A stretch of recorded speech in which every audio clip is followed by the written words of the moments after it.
슈마 아도나이 베야푸츠 오예베카 베야누스 메사네카 미파네카. 여호와여 일어나사 주의 대적들을 흩으시고 주를 미워하는 자가 주 앞에서 도망하게 하소서. 샬롬, 생각하는 성경 홀리아미입니다. 오늘의 말씀은 어제에 이어 번제에 대한 설명과 그리고 소제에 대한 설명이 나옵니다. 번제는 이스라엘 백성들이 여호와 하나님을 사랑하는 마음을 표현하기 위해 자발적으로 드리는 헌신의 제사입니다. 이때 번제의 예물은 소나 양이나 새나 자신이 드리고 싶은 예물을 드리면 되는데 단 흠이 없는 정결한 동물로 드려야 합니다.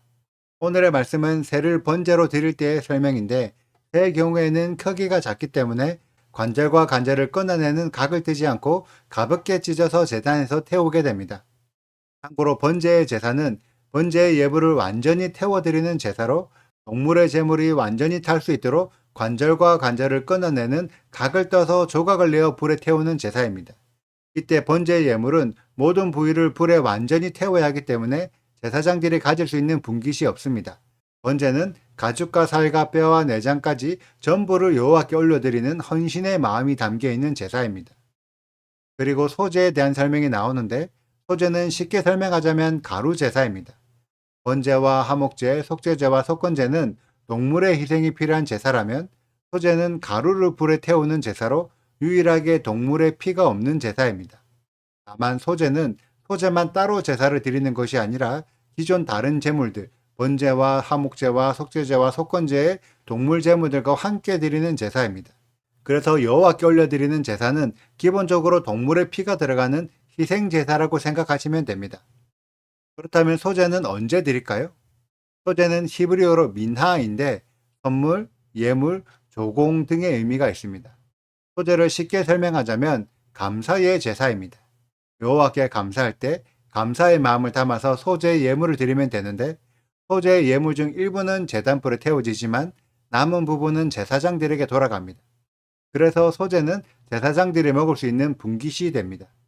특히 소제를 드릴 때 고운 가루에 올리브 기름과 유향이 첨가되는데 소제의 예물은 다른 동물의 예물들보다 비교적 저렴한 금액이라서 가난한 사람이라도 부담 없이 예물을 드릴 수가 있습니다. 그렇다면 왜 고운 밀가루에 올리브 기름과 유향으로 소제를 드렸을까요? 이 부분은 사람들마다 해석하는 의미가 다르기 때문에 다양한 의미를 참고하시는 것이 도움이 됩니다. 제가 받은 마음으로는 밀은 고운 가루로 만들기 위해서는 밀알의 형태가 사라질 정도로 곱게 갈아져야 합니다.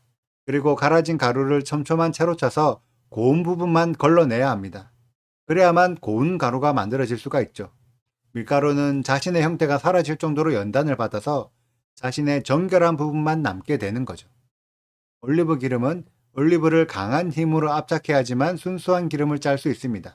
그래서 올리브 기름은 올리브의 가장 순수한 부분, 맑고 깨끗한 순결합이라고 생각할 수 있습니다. 유향의 경우에는 유향나무에 상처가 생겼을 때 그 상처를 치료하기 위해 나무가 스스로 수액을 만들어내는데 그 수액이 굳어진 것이 유향입니다. 그래서 유향은 상처를 극복하는 치유, 회복을 의미하며 유향이 약재로 쓰이기도 하며 불에 태우면 독특한 좋은 향이 나서 향의 재료로도 사용됩니다. 결국 밀가루와 올리브 기름과 유향은 힘든 고난의 시간을 지나야만 만들 수가 있고 불필요한 부분이 제거된 순수한 결과물이라고 생각할 수 있습니다. 인간이 언제 하나님께 감사할 수 있을까요? 인간은 어리석은 존재라서 잘 먹고 잘 살고 있을 때는 하나님께 감사한 줄 모릅니다. 고난을 겪고 힘든 시간이 지나야만 비로소 하나님이 나를 지켜주셨구나 라는 생각을 하게 됩니다. 그래서 그런 인내와 연단으로 좋은 결과물의 회복을 이룬 밀가루와 올리브 기름과 유향으로 하나님께 감사의 마음을 전달한다고 생각합니다. 인간도 동일하기 때문이죠. 이러한 생각은 저의 개인적인 생각일 뿐 밀가루가 일상생활에서 널리 사용되기 때문에 우리들의 삶을 상징하고 올리브 기름은 삶의 안락함, 유향은 기쁨과 만족을 상징한다고 해석하는 등의 여러 해석들을 가져가셔도 됩니다. 다만 소제의 제사가 감사를 전하는 제사라고 말씀드렸는데 우리는 과연 언제 하나님께 감사하고 있는지, 우리가 어떤 마음으로 하나님께 감사하고 있는지를 한 번쯤 되돌아보시는 것도 좋은 시간이 될 것이라 생각합니다. 오늘의 말씀에서 번제와 소제를 통해 우리가 알 수 있는 것은 하나님께서 우리들에게 절대 무리한 요구를 하시는 것이 아니라는 겁니다. 우리의 형편에 따라 예물을 스스로 정할 수도 있고 일상에서 어렵지 않게 구할 수 있는 재료들로 예물을 드릴 수 있습니다. 하나님께서는 우리들에게 속죄할 것을 요구하시지만 그것은 하나님께서 예물을 받기 위하심이 아닙니다. 오히려 제사를 드리면서 우리들이 하나님의 마음을 발견하길 원하셨습니다. 하나님께서는 제사를 받길 원하시는 것이 아니라 제사를 드리는 우리의 순수한 마음을 받길 원하십니다. 앞으로도 계속 제사에 대한 내용을 나눌 텐데요. 남은 제사에서도 하나님의 마음을 발견하는 우리 홀리아미 가족들이 되시기를 축복합니다. 오늘도 감사합니다. 오늘 말씀 읽으시고 질문 있으시다면 언제든지 댓글로 남겨주세요. 감사합니다. 샬롬! 만일 여호와께 드리는 예물이 새의 번제이면 산비둘기나 집비둘기 새끼로 예물을 드릴 것이요.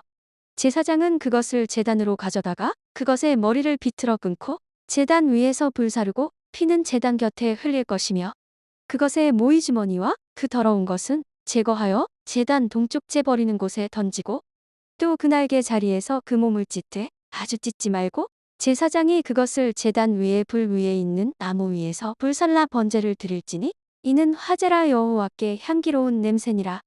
누구든지 소제의 예물을 여호와께 드리려거든 고운 가루로 예물을 삼아 그 위에 기름을 붓고 또 그 위에 유향을 놓아 아론의 자손 제사장들에게로 가져갈 것이요. 제사장은 그 고운 가루 한 움큼과 기름과 그 모든 유향을 가져다가 기념물로 제단 위에서 불사를 지니 이는 화제라 여호와께 향기로운 냄새니라.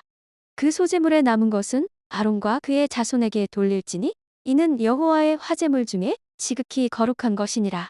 내가 화덕에 구운 것으로 소제의 예물을 드리려거든 고운 가루에 기름을 섞어 만든 무교병이나 기름을 바른 무교전병을 드릴 것이요. 철판에 붙인 것으로 소제의 예물을 드리려거든 고운 가루에 누룩을 넣지 말고 기름을 섞어 조각으로 나누고 그 위에 기름을 부을지니 이는 소제니라. 구독과 좋아요를 눌러주세요. 그리고 알림 설정도 해주시고요. 그리고 하트도 꼭 눌러주세요. 슈바 아도나이 리베보트 할레페 이스라엘 여호와여 이스라엘 천만인에게로 돌아오소서.